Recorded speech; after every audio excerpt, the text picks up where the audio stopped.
Pope Francis made a surprise announcement at the end of the Synod on Saturday. He said he won't be making any modifications to the final document as drafted by the Synod Assembly, but that he approves it as is.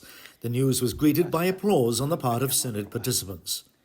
Nel documento ci sono già indicazioni molto concrete che possono essere di guida per la missione delle Chiese nei diversi continenti, nei diversi contesti. Per quanto lo metto subito a disposizione di tutti. Per questo ho detto che sia pubblicato. Popes usually take time to study the text drafted by the Synod, which is essentially a consultative body. They can then decide to publish their own personal conclusions. This time, the Pope has decided not to make any changes. He said it was a way of continuing the idea of the Synod and rewarding the work done over the past 3 years. This has proved to be the most experimental synod ever, insofar as it included not only bishops, but lay people too, as full voting members. Preparations for the synod saw some novel initiatives, like conducting the largest survey of baptized Catholics ever carried out in the history of the Church.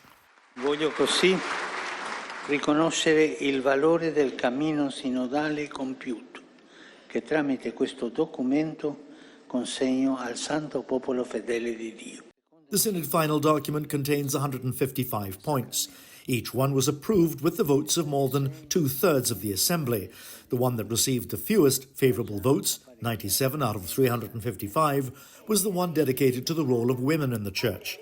It asks that the Church make a greater commitment to complying with canon law and offering women the positions to which they are allowed access. On the other hand, it points out that the diaconal ministry for women remains an open question.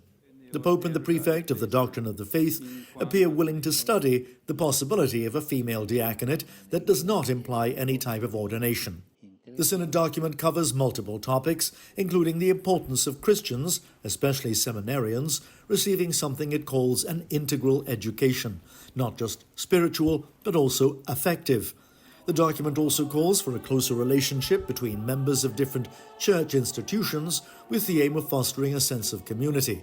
It also proposes promoting church unity through concrete gestures and suggests that Christians of different denominations could celebrate Easter on the same day next year.